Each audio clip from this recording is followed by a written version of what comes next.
page 84 et 85 ka tafsir al-Qur'an de sura 4.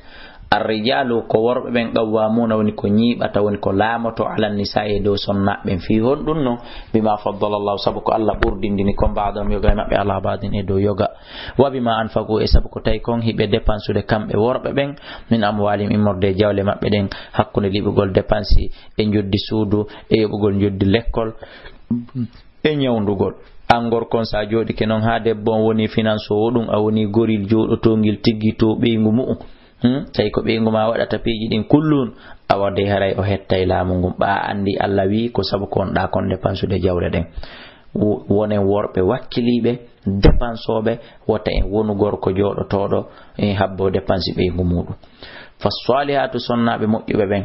qanitatun ko beedo yankinibe hafizatu renibe lil ghaibi kawirne bima hafizallahu sabuko Allah renini be kon e mudum doni balli mabbe din wallati be do takhafuna be huldon shuzahunna durnagol mudum alegol bewgol mudum haray onon worbe ben jombube ben don fayzunna ko yon waajo be ka aranu sibe jabali wahjuruhunna tajo dombe kadim mun tajande nden ka kambaldi nawigol tuggata mo hala fil magaji ay ka walorde kambaldi wadribuhunna tammun nusibe jabal piyombe gorko tawi min mi wata piide stay woni ahad o bonni ahadimo o jabali awaji kemo o bonni a taji kemo kambaldi o jabali tammun dun ko ya pimo piggal sunna tawngal helata hubata fa ina ta'anakum sibe doftike on fala tabghu wa ta'ala hinna e do mabbe sabilallah inna allaha andeno Allah kana olatike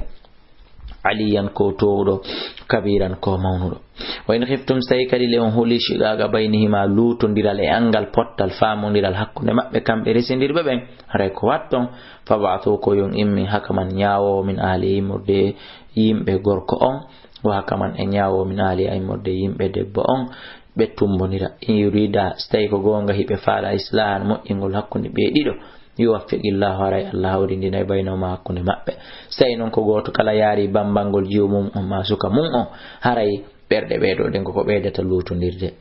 inna Allah andeno Allah kana ulatka aliman ko andudo ko duwa wadede khabiran ko humpitido ko jokka ko wa abudullah rewe Allah wala tushriku bihi haram sirkanal mon kafidale makko shay'an hay hunde wa bil walidayni yumamon ebe mo hisanan mojje mabbe wa bidil qurbaliyat jomirabe battondiral be men ka en e ka kawtal wal yatama yalatima be wal masakin miskinabe wal jari dil qurba e kawtal be ben ka battondiral en wal jari junubi e kawtal be ben ka bangeji was sahib bil jambi wondi do e banginina mani wa bin sabili bi lawol wa malakat aymanukum eben be jeti don kanyame modon inna allaha sabu andeno Allah la yuhibbu yida man kana kala on latido muhtalan ko bungo fakhuran man toto nyaajo Allah faala kaw alladina man yabkhaluna wuddobe ha gayna wa ya'muruna nasa be darobe yamira yimbe hediti ben tagore nden bil bukhli ko wiete ko guddam anana wobbe goyno wi'a sa walli tampo be jeena wi awona sappo ko dum do tigi woni wuddugol ha gayna yamira yimbe ben kadi yo wuddu hande hebo hakkil reena ko mako mobo akon jogoda kon dum do fuko kongudi hol yamedi yo wudde on fami wa yaktumuna bi suda ma atahumullahu bimmo jereji di Allah okkoribe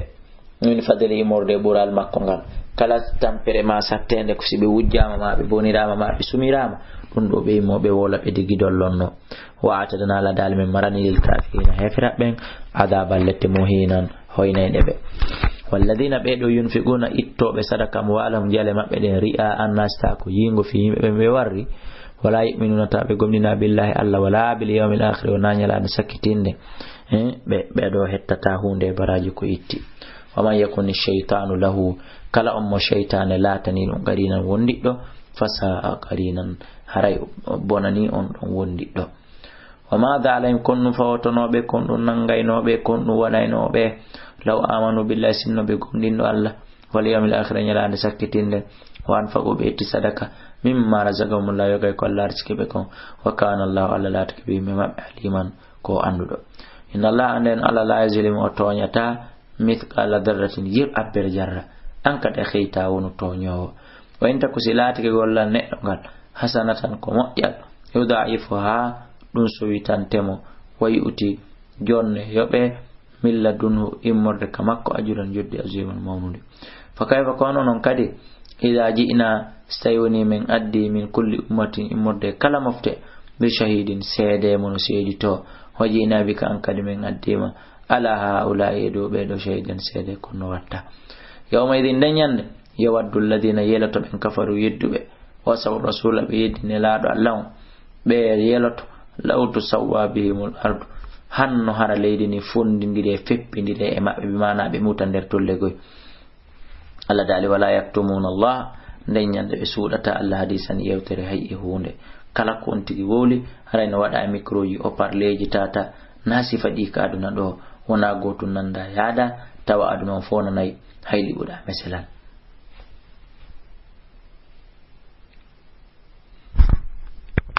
ya ayyuhalladhina kono yobe amanu gomdimbe la taqrabu salata wa tambattu julde den few wa antum tawanon sukara hidon suli ko do aya woni dimmo on jippagol fi harmingol bere hatta ta'lamu ha ando ma taquluna konko wawloton wala junuban wa tambattu kadi julde den wona kadi sidon wonde janaba illa abidi sabilin sona tajutugol lawol doni rewo ka jurude fejja fi yo hendo ndiyanda hatta tagtasilu haloto don wen kundum solat ke marda kon nawnube aw ala safari ma do e hore lawol aw jaa mari hadun goddo go min ko mi modo min al-ghaiti yuri ka hurgo aw la masumun sama memindiri e sonnabe be falam aranon memondirande den do wona foppondirgol ko baddi on ko faanda falam tajidu tayon hebali ma andiya fatayamam ware ko on tamu sayyidan leydi tayiban labondi famsahu maskum bi wujuhikum geje monden waydi kum e juude monden inna allaha andeno allah kana awlatiki afuwan ko ya foto do ghafuran ko hafanano alam tara ina ayali alladhina fadebe utu nasiban okabe gebal min alkitabi modde deftere den won al yahuda yashtaruna wattitida ad-dalalata majrane wa yuriduna yashtaruna bi soda be yeya be dabba